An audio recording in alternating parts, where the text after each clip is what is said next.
आज हम लोग बात करेंगे छोटे बच्चों में, जो 1 साल से कम के बच्चे होते हैं, उसमें अगर खाना की नली, फूड पाइप जिसको बोलते हैं, उसमें अगर सिकुड़न हो जाए तो वैसे बच्चे में क्या लक्षण होंगे या क्या उसका इलाज होगा। छोटे बच्चों में इसोफेगस या फूड पाइप जो बोलते हैं, उसमें सिकुड़न हो सकता है। इसके कई कारण हो सकते हैं। सबसे प्रमुख कारण होता है कि अगर गलती से किसी प्रकार का कोरोसिव, जो जैसे कि कास्टिक या घर में रखा हुआ किसी प्रकार के कुछ चीज़ें अगर गलती से बच्चे खेलते हुए उसको उठा के पी लें, तो एक ये कारण होता है। एक और कारण होता है, किसी को अगर पहले ऑपरेशन किया जाए, जैसे कुछ बीमारियां होती है जैसे कि ट्रेकियोसोफिजियल फिस्टुला बोलते हैं, उसमें ऑपरेशन के पश्चात फूड पाइप में सिकुड़न हो जाता है। और भी कई सारे कारण होते हैं जिससे कि छोटे बच्चों में फूड पाइप में सिकुड़न हो सकता है। अगर किसी बच्चे में फूड पाइप में सिकुड़न हो जाता है तो क्या होगा, बच्चे दूध पीना बंद कर देंगे। दूध पीते समय बच्चे को रिजर्जिटेशन होने लगता है, मतलब दूध पिएंगे फिर वो चाहे उल्टी कर देंगे या खांसने लगेंगे या फिर वो नाक से उसका दूध निकलना चालू हो जाएगा। अगर किसी को ऐसे सिम्टम्स किसी छोटे बच्चे को होता है तो उसमें अगर जांच के दरमियान ये पता चलता है कि उसमें फूड पाइप में सिकुड़न है, तो हम लोग उसको इसोफेजियल स्ट्रिक्चर बोलते हैं। और स्ट्रिक्चर के कारण जैसे कि हमने बताया, जैसे कि अभी हमारे पास 1-2 महीने का बच्चे दिखाने आए, 3 किलो के आसपास वजन है उनका।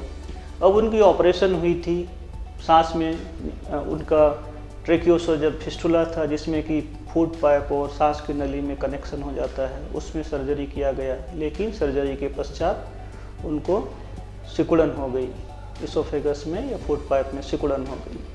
तो फिर बच्चा दूध लेना बंद कर दिया, दूध लेने के बाद खांसी करने लग गया, वजन गिरता गया बच्चे का। बच्चे को बाहर पीजीआई या दूसरे संस्थानों में भी दिखाया गया, वहाँ भी इलाज हुआ लेकिन इम्प्रूवमेंट नहीं हुआ किसी वजह से। फिर वो हमारे यहाँ पर दिखाने आए। मेरा नाम आरती कुमारी। मेरा बच्चा जब जन्म ली तो खाने का नली न था, उसके बाद सर्जरी हुआ, तो उसके बाद उल्टी होने लगा। 1 महीना ठीक थी, उल्टी होने लगा। पटना में मेदांता हॉस्पिटल में भर्ती करवाए। हमने इंडोस्कोपी किया। 2 महीने की बच्ची जो सिर्फ 3 किलो की थी, उसका इंडोस्कोपी किया। इंडोस्कोपी में देखा कि खाने की नली बहुत छोटी है, तो फिर हमने उसे डायलेटर के थ्रू धीरे धीरे उस नली को, खाने की नली को थोड़ा बड़ा किया। अब ये बच्ची दूध आसानी से पी रही है और उल्टियाँ भी बंद हो गई है।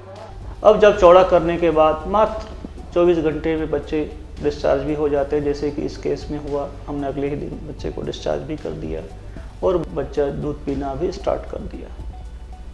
अब क्या होगा कि क्या एक बार में काम खत्म हो गया? नहीं, हो सकता है कि फिर तकलीफ हो, फिर हमें चौड़ा करना पड़ा। लेकिन इंडोस्कोपिक मेथड से, जिसमें कि हम बाहर से कोई भी चीर फाड़ या कुछ नहीं करते हैं, उसके माध्यम से इस रोगी को ट्रीट किया, जैसे कि इस केस में हमने कल किया। तो सारांश में, किसी भी छोटे बच्चों में अगर 1 साल से कम का बच्चा हो या 1 महीने का बच्चा हो, अगर खाना निगलने में दिक्कत हो, दूध नहीं पीता हो या दूध उल्टी कर देता है, तो उसमें कई प्रकार की चीज़ें, कुछ तो कंजेनिटल चीज़ें होती है, जैसे कंजेनिटल बेब्स बोलते हैं, कंजेनिटल स्ट्रक्चर बोलते हैं, डायफ्राम होता है, या कोई ऑपरेशन के बाद सिकुड़न हो सकता है, या फिर कोई गलती से बच्चा इस तरह से उत्पन्न फूड पाइप की समस्या को उत्पन्न होने से इसोफेजियल स्ट्रक्चर बन सकता है, और जिसको कि हम लोग एंडोस्कोपिक पद्धति से इलाज कर सकते हैं। और ये सुविधा जो भी, जहाँ पर छोटे बच्चों को एंडोस्कोपी करने की जिस अस्पताल में भी सुविधा है, वहाँ पे किया जा सकता है। स्पेशली जहाँ पर छोटे बच्चों को इंडोस्कोपी, क्योंकि इंडोस्कोपी छोटे बच्चों का करने में हर जगह नहीं होता है, कुछ सिलेक्टेड सेंटर्स पे ही होते हैं। लेकिन जहाँ ये सुविधा है वहाँ पर इस तरीके का बच्चों का इलाज किया जा सकता है, और इसलिए ऐसे बच्चों को तुरंत डॉक्टर को संपर्क में आके दिखाना चाहिए। पीडियाट्रिक गैस्ट्रोएंटरोलॉजिस्ट के पास आके या गैस्ट्रोएंटरोलॉजिस्ट के पास आके दिखाना चाहिए। इससे इस रोग का निदान कर सकते हैं। 1 दिन रख के डिस्चार्ज करवा लिए, बहुत अच्छा से इलाज हो गया, ठीक भी है।